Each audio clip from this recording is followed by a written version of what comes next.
남유다 왕 요시야 왕 하나님 앞에 정직하게 행했습니다. 그러자 그의 마음속에 하나님의 마음이 부어진 바 되었죠. 하나님의 마음이 부어진 바 되니 하나님께서 그의 눈을 열어주셔서 하나님께서 보고자 하는 것을 보게 되었습니다. 무엇을 보았습니까? 성전이 무너져 있는 것을, 부서져 있는 것을 보았습니다. 부서진 성전을 보면서 성전을 수리하라라고 요시야가 명령하게 되죠. 성전을 수리하는 가운데 발견된 것이 있었습니다. 율법책이 발견되었습니다. 토라, 즉 모세 오경이 발견되었습니다. 그동안 이 성경이 어디 있는지를 몰랐던 거예요. 다 잊고 있었던 거죠. 얼마나 중요한 그 율법입니까? 그런데 이것을 다 잊고 있었던 거죠. 성전을 수리하는 가운데 이 율법책이 발견되어졌습니다.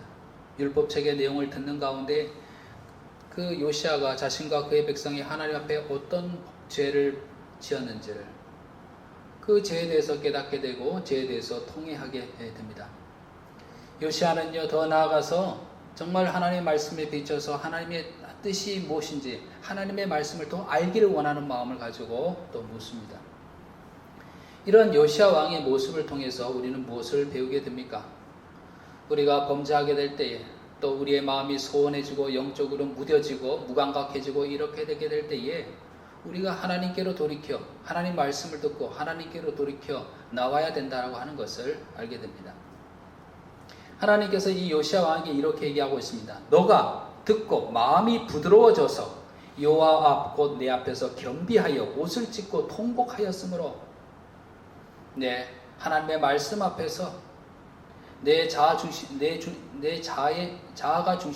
중심되었던 내가 깨어지고 하나님 앞에 겸손히 서고 내 제된 모습을 통회하며 나아가야 된다는 것을 그 요시야를 통해서 우리가 알 수가 있습니다.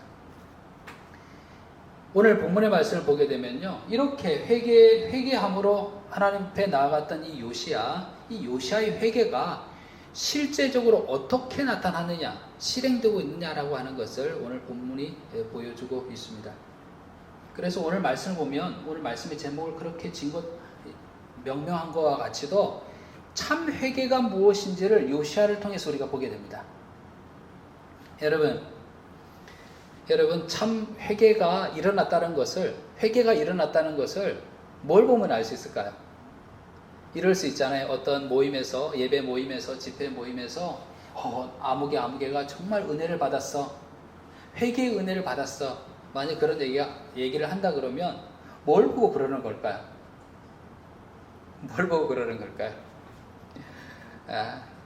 저희 아이 유진이가 연합 집회 다녀와서 같이 다녀오신 분들이 다 우리 유진이가 은혜를 받았다고 그렇게 얘기를 하는 거예요. 그래서 뭘 보고 그렇게 우리 유진이가 은혜를 받았다고 얘기하는가? 유진이가 늘 덤덤하기 때문에 그렇게 감정의 기복이 별로 없는데 그랬더니 유진이가 그렇게 울었다는 거죠.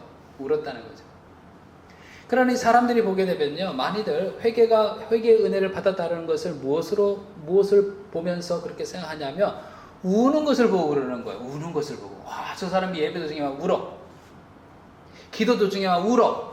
그러면 사람들이 생각하기를, 저 사람 은혜 받았네. 나는 저렇게 운 적이 없는데 어떻게 저렇게 울 수가 있지? 정말 저 사람 회개의 은혜를 받았네. 이렇게 생각할 수 있잖아요. 또 회개를 또 이렇게 생각할 수 있죠. 내 마음속에 그때 이거 하지 말았어야 되는데 후회가 막 들면서 후회하는 마음이 드는 것을 회개라고 이렇게 생각할 수도 있잖아요. 그죠? 후회하는 마음이 든 적이 없었는데 갑자기 마음속에 그때 내가 그러지 말았어야 되는데 라는 후회하는 마음이 드는 것, 이것을 회개라고 생각할 수도 있겠죠. 근데 여러분, 회개라고 하는 것이 이런 감정적인 요소를 포함하는 것은 사실이지만은, 그러나 눈물을 흘리는 것, 또 내가 그러지 말았어야 되는 것, 이 후회하는 마음이 들었다는 것 자체가 회개의 전부를 이야기하는 것은 결코 아닙니다. 오늘 성경을 통하여서 요시야의 모습을 보면서 요시야가 어떻게 하고 있는가를 보면서 참 회개가 무엇인지를 생각해 보는 시간이 되었으면 합니다. 자, 요시야가요, 오늘 본문 말씀도 읽으셨지만요. 1절에서 3절까지 보게 되면 왕이 보내 유다와 예루살렘의 모든 장로를 자기에게로 모으고 이에 왕이 여호와의 성전에 올라가매 유다 모든 사람과 예루살렘 주민과 제사장과 선지자들과 모든 백성이 노소를 막론하고 다 왕과 함께 한지라. 왕이 여호와의 성전 안에서 발견한 언약책의 모든 말씀을 읽어 무리의 귀에 들리고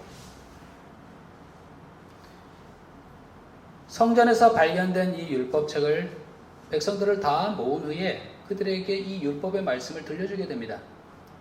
그리고 그 다음에요. 3절에 보니까 왕이 단위에 서서 여호와 앞에 언약을 세우되 마음을 다하고 뜻을 다하여 여호와께 순종하고 그의 계명과 법도와 율례를 지켜 이 책에 기록된 이 언약의 말씀을 이루게 하리라 하매 백성이 다 그 언약을 따르기로 하니라. 이 요시아가 백성들을 다 불러다가요 성전에서 발견된 이 율법책을 들리게 했습니다. 그 말씀을 들려줬습니다. 그리고는 백성들과 이 왕과 백성들이 함께 무엇을 하고 있습니까? 하나님 앞에서 언약을 세우고 있습니다. 언약을 세우면서 마음을 다하고 뜻을 다하여서 여호와께 순종하고 그의 계명과 법도와 율례를 지키겠다는 서약을 하면서 헌신을 새롭게 하고 있습니다. 백성들이 그러죠. 그 언약을 따르겠습니다 라고 그렇게 이야기하게 됩니다. 여러분, 사실 이 요시아가 이때 여호와 앞에서 언약을 세운 것처럼 보이지만은 실제로는 이 언약은 언제 세워진 겁니까? 출애굽하고요. 시내산에서 하나님께서 이스라엘 백성과 세운 언약이 그 시내산에서 세운 언약입니다. 언약이라는 건 약속이잖아요. 쌍방간의 약속이잖아요. 어떤 약속을 했냐면 하나님께서 이렇게 말씀하십니다. 너가 나를 하나님으로 나만을 섬기며 내 말씀에 내 말에 복종하며 살아가게 될 때, 순종하며 살아가게 될 때 이 약속을 하면 너가 그렇게 하면 하나님께 어떻게 하겠다는 겁니까? 내가 너를 보호하고 인도하고 공급하겠다 라고 하는 약속을 세운 거예요. 이 언약을 세운 겁니다. 시내산에서요. 그런데 이 언약을 까마득하게 잊어버린 겁니다. 이것이 기록되는 이 사실이 기록되어 있는 이 율법책이 어디에 박혀있는지도 모르는 거예요. 성전 어디 박혀있는지도 모르는 거예요. 이 율법과 전혀 관계없는 하나님의 언약을 분명히 세웠는데 그 언약과 관계없는 삶을 그렇게 살아간 거예요. 그런데 성전을 수리하는 가운데 이 율법이 발견된 거예요. 그리고 율법을 딱 듣는 가운데 뭘 상기하게 된 겁니까? 그래, 우리가 하나님과 언약을 세웠었지. 근데 그 언약의 내용을 보니까 하나님만을 섬기고 하나님 말씀에 순종하여 살게 될 때라는 말을 들으니 요시아와 그의 백성이 뭘 깨닫게 된 겁니까? 우리가 하나님 앞에 범죄했다는 것을, 그동안 얼마나 무수하게 우상을 섬기며 하나님을 저버리며 살아왔는지를 알게 된 겁니다. 그리하여서 여호와의 언약을 세웠다라고 하는 것은 그것을 다시 확인하고 이제는 이 언약에 따라서 살기로 다짐하고 헌신하기로 하는 그 마음을 새롭게 한 것이다 라고 하는 것이죠. 그렇다 그러면 참 회개, 무엇이 참 회개일까라고 하는 것을 우리가 보고 있는데 참 회개에서 무엇이 전제되어야 될 것인지를 우리가 알 수 있습니다. 그것은요, 하나님 앞에 언약을 세우는 일입니다. 즉 내게 주어진 그 언약이 무엇인지를 확인하고 내 마음을 하나님을 향한 헌신을 새롭게 하는 것입니다. 우리 그리스도인이 범죄할 때가 있잖아요. 또 영적으로 무감각해질 때가 있잖아요. 털로 주님을 찾는 그 마음이 있다가도 이 세상 속에서 영적으로 무감각해질 때가 있죠. 그럴 때 다시 하나님께로 돌아가기 위해서 필요한 것이 있습니다. 오늘 말씀을 통해서 본 것처럼요, 하나님 앞에 언약을 세우는 일입니다. 즉 나와 하나님이 어떤 언약을 세웠는지를 확인하고 다시 하나님께로 향한 헌신을 다짐하는 그 우리의 마음을, 우리의 영을 새롭게 해야 된다라고 하는 겁니다. 야곱이 있잖아요. 아버지를 속이고 본인이 아버지로부터 축복의 기도를 받고 형의 보복이 두려워서 멀리 도망가던 야곱. 그 광야에서 잠을 자는데 갑자기 땅에서부터 하늘까지 연결되어진 사닥다리를 보게 되잖아요. 거기서 천사가 오르락내리락 하는 것을 보게 됩니다. 그리고 하나님의 약속을 듣게 됩니다. 내가 너를 보호할 것이며 돌아올 때까지 너와 함께 하겠다라고 하는 약속을 보게 됩니다. 이 곳에 야곱이 돌을 세우고 기름을 붓게 됩니다. 이곳의 이름이 뭐였습니까? 베델이었단 말입니다. 베델. 하나님의 집. 하나님의 집의 문. 이 베델이었다라고 하는 거죠. 그러고 난 이후에 알다시피 야곱은 외삼촌 집에 가서 20년간을 일하게 되면서 다시 고향으로 돌아오게 됐죠. 그런 가운데 세겜 사람에게서 아주 그 가족이 몰살당할 수 있는 그런 위기에 처하게 됩니다. 위기에 처하게 됐을 때 그때 이 야곱이 뭐라고 식구들에게 이야기하냐면 우리가 우리의 자신을 깨끗하게 하자, 성별하게 하자. 그리고 어디로 올라가자라고 그러냐면요. 우리 베델로 올라가자 그러는 거예요. 베델로 올라가자. 내가 광야 가운데 하나님을 만나며 하나님께서 약속을 주었던 장소, 그곳에 내가 돌을 세우고 기름을 붓고 하나님께 다짐했던 언약을 세웠던 그 베델로 올라가자라고 그렇게 얘기를 해요. 우리가 일어나 베델로 올라가자. 내가 환난 날에 내게 응답하시며 내가 가는 길에서 나와 함께 하신 하나님께 내가 거기서 제단을 쌓으려 하노라. 어려움을 만남에 그는요, 내가 가장 근본적으로 가장 중요한 일이 뭔가를 생각했던 겁니다. 그것은요, 베델로 올라가는 일이었어요. 요시야 왕으로 이야기하자면 뭐냐면 하나님 앞에 언약을 세우는 일, 즉 그 언약을 확인하는 일이었어요. 그 교회에서 보게 되면 지금은 많이들 그 분위기가 많이 가라앉았지만 예전에 보게 되면 1년에 한 2번은 심령대 부흥성회 이렇게 열렸어요. 그래서 보게 되면 마을마다 이렇게 이걸 홍보하기 위해서 포스터도 이렇게 붙이고, 그래서 뭐 능력의 종께서 오셔서 말씀을 증가하신다. 그래서 뭐 강사는 누구고 제목은 뭐고 이렇게 해서 포스터를 막 붙였단 말이에요. 그래서 부흥회가 열리잖아요. 여러분 부흥회를 통해서 부흥회를 왜 여는 것이며 부흥회를 통해서 성도들은 어떤 영적인 유익을 얻게 되는 것일까 생각해 보게 되면 바로 이겁니다. 베델로 올라가는 겁니다. 하나님 앞에 언약을 확인하는 겁니다. 내가 어떤 백성인지를, 어떤 자녀인지를 확인하는 겁니다. 그리고 내 마음을 새롭게 해서 하나님께 헌신하는 마음으로 내 마음을 새롭게 하는 겁니다. 이 부흥성회가 그런 것이었죠. 그런 부흥성회가 아니더라도 우리가 베델로 올라가야 되는 거죠. 영적인 무감각 속에 있던 내가, 죄악 가운데 있던 내가, 하나님과 소원하여 멀어 있던 내가 제일 먼저 회개하기 위해서, 참 회개를 이루기 위해서는 뭐냐면 베델로 올라가야 되는 거죠. 그 언약을 확인해야 되는 거죠. 어떻게 우리가 올라갈 베델은 어디입니까? 어디서 우리가 하나님의 언약을 확인하고 우리의 신앙을 새롭게 할 것입니까? 우리가 올라갈 베델은 어딘지 아십니까? 바로 예수님의 십자가입니다. 하나님과 만났던 그 장소를 생각하게 될 때에 야곱이 베델을 생각했던 것처럼요. 여러분 생각해 보십시오. 하나님께서 우리와 새 언약을 맺으시고 우리를 자녀로 삼아주시며 내가 너와 함께하고 동행하겠다. 너에게 영생을 기업으로 주겠다라고 약속하신 그 장소가 어디입니까? 바로 예수님의 십자가입니다. 예수님의 그 십자가. 예수님의 십자가가 바로 우리가 올라갈 베델이라는 것을 알게 됩니다. 히브리서 9장 15절에 이로 말미암아 그는 새 언약의 중보자이시니, 예수님께서 우리의 새 언약의 중보자라고 그러지 않습니까? 이는 첫 언약 때의 범죄한 죄에서 속량하려고 죽으사 부르심을 입은 자들로 하여금 영원한 기업의 약속을 얻게 하려 하십니다. 예수님의 십자가를 보게 될 때에, 예수님의 십자가를 통해 나타난 우리를 향한 하나님의 사랑을 우리가 보게 될 때에, 하나님의 사랑을 다시 확인하게 될 때에 우리는 하나님께로 돌아서게 됩니다. 내가 하나님께로부터 멀리 갔었다는 것을, 떠나갔었다는 것을 생각하게 됩니다. 무엇을 생각하게 될 때에 예수님의 십자가를 바라보게 될 때 그렇습니다. 우리가 아직 죄인 되었을 때에 그리스도께서 우리를 위하여 죽으심으로 하나님께서 우리에 대한 자기의 사랑을 확증하셨느니라. 예수님의 십자가를 바라보게 될 때에 나를 위해서 죽으신 그 하나님의 사랑을 우리는 보게 되는 것이죠. 예수님의 십자가 속에서 하나님과 이 새 언약을 세우게 될 때에 우리는요 하나님께로 돌이키게 됩니다.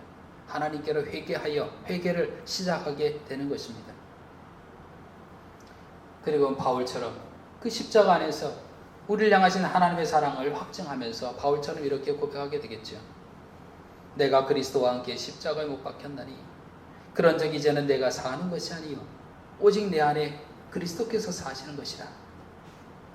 이제 내가 육체 가운데 사는 것은 나를 사랑하사 나를 위하여 자기 자신을 버리신 하나님의 아들을 믿는 믿음 안에 사는 것이라 라고 하는 고백으로 다시 하나님께로 나아가게 될 것입니다. 여러분, 때로 죄로 우리가 넘어지게 될 때에 또 영적으로 무뎌지고 무감각해지게 될 때에 어디로요? 우리의 베델 어디로 올라가야 되겠습니까? 예수님의 십자가입니다. 그 십자가 예수님을 통해서 우리와 맺으신 그 새 언약을 맺으신 그 장소인 십자가를 안에서 내가 하나님의 언약의 자녀임을 어떤 그 사랑을 받은 존재임을 내가 확인하면서 내가 그리스도와 함께 십자가에 못 박혔습니다. 이제 내 안에 사는 이 예수님이십니다. 예수님과 함께 사는 믿음으로 사는 것입니다. 그렇게 고백하며 나아갈 수 있는 그런 우리가 되기를 바랍니다. 요시아가 이렇게 백성들을 모아놓고 말씀을 들린 후에 언약을 세웠죠. 그리고 난 이후에 이 요시아 왕의 명령이 어떤 명령을 내리는지 아십니까? 그 명령의 내용이 너무 길어서 제가 한번 줄여서 말씀을 드려볼 테니까 한번 특징적인 걸 한번 들어보시기 바랍니다. 바알과 아세라와 하늘의 1월 성신을 위하여 만든 모든 그릇들을 불사르고 유다 모든 성읍과 예루살렘 주위의 산당들에게 분향하며 우상을 섬기게 한 제사장들을 폐하며 여호와의 성전 가운데 남창의 집을 헐었으니 어떤 사람도 목록에게 드리기 위하여 자기의 자녀를 불로 지나가지 못하게 하고 태양을 위하여 드린 말들을 제하여 버렸으니 태양 수레를 불사르고 베델에 세운 제단과 산당을 왕이 헐고 또 그 산당을 불사르고 빻아서 가루를 만들며 또 아세라 목상을 불살랐더라. 어떤 특징적인 말들이 나옵니까? 예? 부수고 금하고 불사르고 가루로 만들어서. 요시아가요 하나님께로 돌아가는 것, 즉 회개는요 그가 너무 그 마음에 자기의 죄에 대한 슬픔과 그 분노 때문에 옷을 찢었다 그랬잖아요. 하나님 앞에 그의 하나님 앞에 회개는요 옷을 찢는 일에 그치지 않았습니다. 통회하는 일에 그치지 않았어요. 마음에 통회하는 일에 그치지 않았어요. 또 백성들에게 말씀을 들려주고 언약을 세운 일에 그치지 않았어요. 어디까지 나아갑니까? 실제적으로 죄의 이 모든 요소를 어떻게 한다고요? 부수고 잘라버리고 가루로 만들어버리며 금하고 이렇게 나가는 거죠. 그가 죄로 깨닫게 된 그 모든 것을 제거하는 것으로 나아가게 되는 거죠.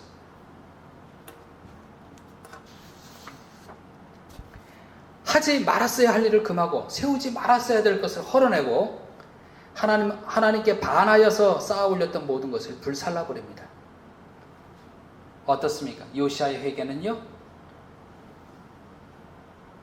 회개에 합당한 열매를 맺고 있습니다. 회개에 합당한 열매를 맺으라 그러니 누가 생각납니까? 세례 요한이요 뭐라고 얘기를 했냐면 사람이 입으로 나 너무 잘못했어, 나 잘못한 것 같아 이렇게 얘기하고 좀 더 감정적으로 가면 눈물까지 흘릴 수 있잖아요. 나 너무 잘못한 것 같아, 왜 내가 그런 일을 했었지, 이럴 수 있잖아요. 눈물을 흘리고 내가 잘못했다 이렇게 얘기할 수 있잖아요. 말에만 그칠 수 있잖아요. 거기에 대해서 세례 요한이 뭐라고 이야기합니까? 그러므로 회개에 합당한 열매를 맺고 속으로 아브라함이 우리 조상이라 말하지 말라. 내가 너희에게 이르노니 하나님이 능히 이 돌들로도 아브라함의 자손이 되게 하리라. 회개의 열매가 없이 실제적으로 부수고 자르고 금하고 가루로 만들어버리고 잘라버리고 이런 일 없이, 회개의 열매가 없이 나는 아브라함의 자손이다, 하나님의 자녀다, 우리를 얘기하면 하나님의 자녀다, 이렇게 얘기하지 말라라고 하는 거죠. 뭐 하라는 얘기입니까? 회개에 합당한 열매를 맺으라는 거죠. 실제적으로. 여러분, 우리가 전도를 하면서 예수님을 믿으라고, 예수님께서 우리의 참 구원자 되시고 예수를 믿는 자에게 구원이 있다라고는, 영생이 있다고 하는 이 복음을 전하면서 이 복음이 복음이 열매를 맺지 못하는 그런 이유 중에 하나가 뭡니까? 우리가 말로는 좋은 말을 하는데 혹 우리 속에 회개에 합당한 열매를 맺지 못하기 때문에 그들이 우리를 보게 될 때에 믿는 자로서의 능력을 못 보는 거예요. 말은 잘하는데, 말은 너무 좋은 말을 하는데 실제적으로 보니까 회개에 합당한 열매가 없는 거예요. 그런 우리의 모습이 전도를 막는 그런 일이 얼마나 많습니까?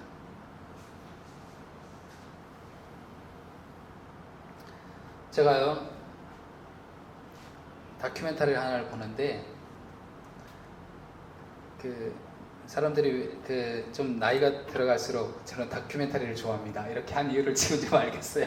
다큐멘터리를 하나 보는데 어떤 내용이었냐면, 미국에서 가톨릭 신부들에 의해서 벌어진 그런 어떤 성폭력, 학대, 또 그 사실을 알고 고발하려고 했던 사람에 대한 살인에 관한 그런 부분이었습니다. 그런데 이 피해자들이 오랜 동안 이 싸움을 하게 되는 거예요. 결국은 이 신부의 개인을 넘어서서 가톨릭 재단과 오랜 싸움을 하게 되는 거죠. 나중에 결론쯤에 가서 보니까 그 몇몇 신부들에서 일어난 이 추악한 일들을 알고 있었음에도 불구하고 그것을 덮은 거예요. 끝끝내 인정하지 않았어요. 그 일이 있었다는 사실을 인정하지 않았어요. 보면서도 화가 나는 거죠.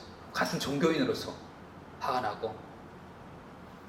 근데 이것이 우리 개신교, 기독교인들에게서도 자유롭지 않단 말이에요. 입으로는 좋은 말을 이야기하고 뭔가 진리를 대변하는 사람처럼 이야기하는데, 또 입으로는 회개를 말할지 몰라도 회개에 따른 열매가 없는 그런 부분들이 얼마나 가슴 아픈 현실인지 모릅니다. 말씀 가운데 예수님께서 극단적으로 말씀하신 부분이 있잖아요. 만일 너의 손이 너를 범죄하게 하거든 찍어버리라.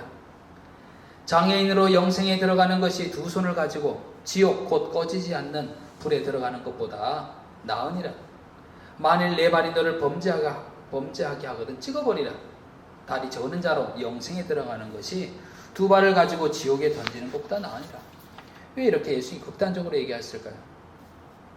너무 과하게 말씀하신 거잖아요. 예수님의 의도는 무엇입니까? 죄의 치명성에 대해서 강조를 하고 있는 것이죠. 또 한편으로는 죄에 대한 분명한 어떤 책임성에 대해서 말씀하고 있는 거죠.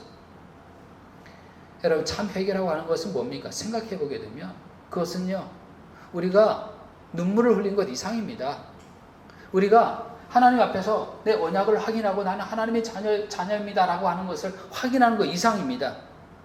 그것은 뭡니까? 내 안에 그 죄된 요소를 제해버리는 겁니다. 잘라내버리는 겁니다. 죄악의 온상이 된 것들을 부서뜨리는 겁니다. 죄악의 습관을 금하는 겁니다. 사도행전 19장에 보게 되니까요, 에베소에 전도를 하게 되는데, 에베소에서 이 복음을 듣는 사람들 가운데 마술사들이 있죠. 마술을 행하는 자들. 마술을 많이 행했단 말입니다. 그런데 마술을 행하는 자들이 복음을 듣고 난 후에 어떤 일을 하게 되냐면은 그들이 가지고 있는 모든 책을, 마술책 모든 것을 모아다가 불사릅니다. 얼마나 많은 마술책을 불살랐는지 그것이 돈으로 치자니 은 5만이라고 그렇게 얘기를 하고 있습니다. 여러분, 자기가 무엇인가에 빠져서 그것이 정말 옳다라고 생각되는 그것을 책이라면 책을 이거 불태우는 거 쉬운 일이 아니에요. 그렇죠? 어쩌면 다른 건 다 내주어도 이것만큼 내가 평생 내가 소장해야 될 그 마술책이라고 생각할지도 몰라요. 나름대로 우리 모든 게 다 그런 게 있을 거 아니에요. 그죠?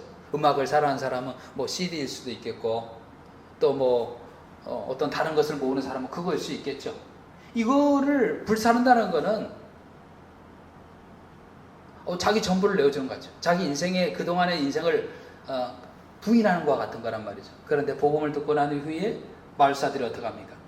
그 모든 마술책을 가서 불살라버립니다. 불살라버려요. 요시아가 행한 일과 비슷하죠. 불살라버립니다. 결별하는 겁니다. 잘라버리는 겁니다. 아주 가루를 내버리는 겁니다. 그러면서요, 우리가 참 회개가 무엇인지를 생각하게 될 때에 내 삶 속에서 결별해야 될 것이 무엇인가 를 생각해야 됩니다. 도려내고 정리해야 될 것이 무엇인가. 청산해 나가야 되는 거죠. 그것이 참 회개를 이루는 삶이라는 거죠. 여러분, 잘 돌아보시면서 정말 우리의 삶이 하나님이 중심이 되어서 주변에 쓸데없는 것들을 청산하고 잘라내고, 또 무엇보다도 하나님 앞에 죄라고 느꼈던 죄라고 느끼는 모든 것들을 청산해 나가고 불사르는 그런 일들이 우리에게 있어야 되겠습니다. 이것이 바로 참 회개의 삶인 것이죠.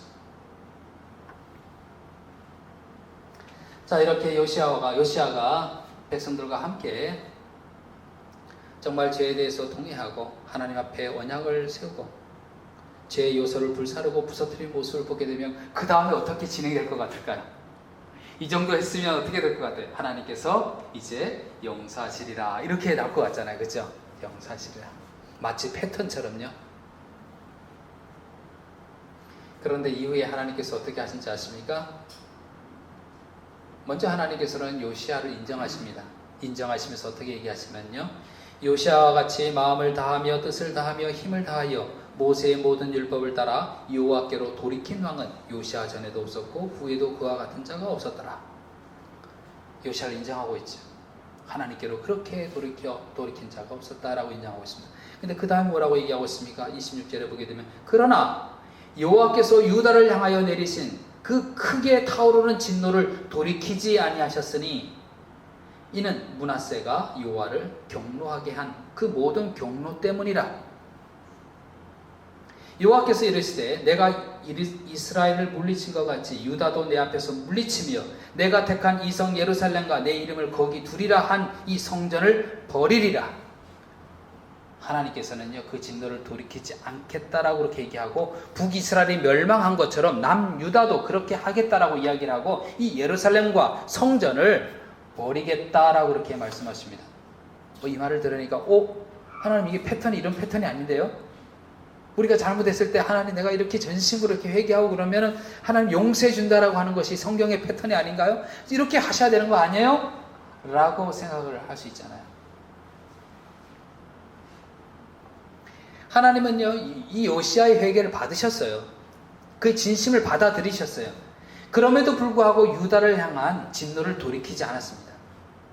유다 민족이 싸워온 죄가 있었죠. 특별히 므낫세에 대해서 이야기하고 있습니다. 므낫세의 죄에 대하여서. 북이스라엘을 물리친 것처럼 남유다 너를 물리칠 것이고 예루살렘과 성전을 버릴 것이다 라고 이야기했으며 실제로 그 일이 일어나게 됐죠.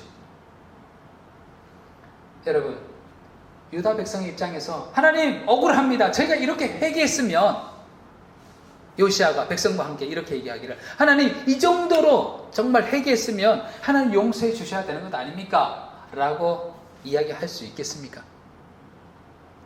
마치 우리가 하나님 앞에 기도하면서 하나님 제가 40일 동안 이렇게 기도했으면 들어줘야 되는 것 아닙니까? 라든지 아니면 하나님 제가 정말 예배 때 빠지지 않고 그렇게 예배를 드리면서 하나님 교회를 위해서 헌신했으면 그래도 이거 들어줘야 되지 않겠습니까? 라고 얘기하는 것처럼 하나님 이 정도로 회개했으면 들어줘야 되는 것 아닙니까? 라고 얘기할 수 있다라고 그렇게 생각하십니까? 이미 요시아는요 하나님의 은혜 속에 있습니다. 그를 인정하셨잖아요. 받으셨잖아요. 하나님은 당신의 주권으로 자비를 베푸시고 당신의 주권으로 공의를 행하시는 분이십니다. 하나님이 행하시는 일은요 완전하고 선한 것입니다. 이걸 생각해 보게 되면요 이 참 회개의 마지막 단계가 뭘까라고 생각하냐면 내가 하나님께서 깨닫게 하신 죄악에 대해서 내가 입술로만 회개할 것이 아니라 실제적으로 내 삶에서 잘라낼 것을 잘라내고 부서뜨릴 것을 부서뜨리고 떠날 것을 떠나려고 하면서도 그 죄의 결과에서 하나님께서 하시는 그 일에 대해 그 처분에 대해서 그대로 받아들이는 것, 이것이 마지막 참 회개의 단계라는 것을 알게 됩니다. 거래할 수 없는, 우리는 거래하려고 그러죠. 하나님 이 정도 했으면 하나님 용서의 하나님 아닙니까? 자비의 하나님 아닙니까? 그러나 하나님 이미 참을 만큼 참았죠.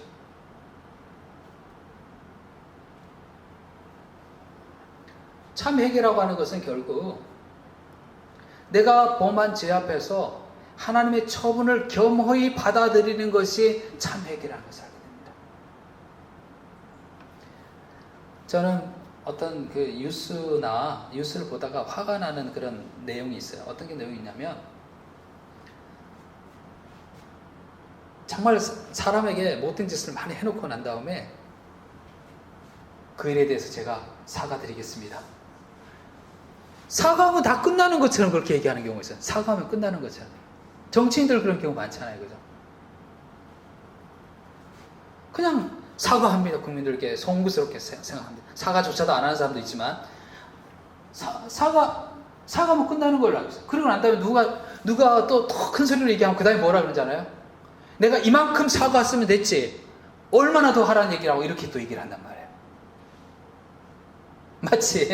마치 그 일본 제국주의가 우리 한국에 행한 그 일에 대하여서 그렇게 얘기하는 거죠. 언제까지 우리가 언제까지 그 울고 먹으려고 그러냐고 사과하라고 그러냐고 이렇게 얘기하잖아요. 사과 한번 한 것으로 자기가 할 일을 다 했다는 것처럼 이렇게 얘기할 경우 있잖아요. 그 다음에 화를 내는 거, 오히려 그걸 가지고 화를 내는 거죠. 내가 사과할 만큼 했는데 왜 그렇게 안 받으시고 끝까지 이렇게 물고 늘어지냐고 이렇게 얘기를 하는 경우 있잖아요. 근데 여러분 생각해보면 참된 사과는 뭡니까? 참된 사과는 내가 그 사람에게 잘못했다는 것만이 그 참된 사과가 아니잖아요. 그 사람의 처분을 겸허히 받아들이는 게 참된 사과잖아요. 그렇잖아요. 회개도 마찬가지 아니겠습니까? 하나님의 처분을 겸허히 받아들이는 것이 회개인 거죠.